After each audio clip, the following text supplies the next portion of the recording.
what.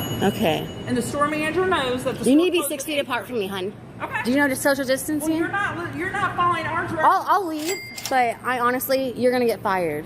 Oh yeah. You don't talk. You don't talk to people like this. You don't treat people like this. Do you know what I'm going through? No, you don't.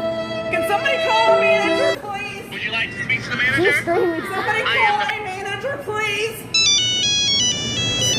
Are you kidding me? Yes. No, I'm not kidding. You're the one screaming at me whenever. You're the one that will not follow the directions. You told me I could come in here.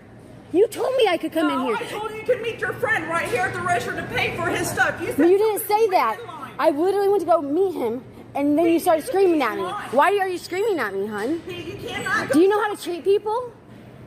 Do you know customer service? Because I've been in it a long time, and I've never treated anybody like that. I lost my son's father 4 months ago, and you're treating me like this. You know what I'm going through, hun? No, you don't. I don't know what You don't know.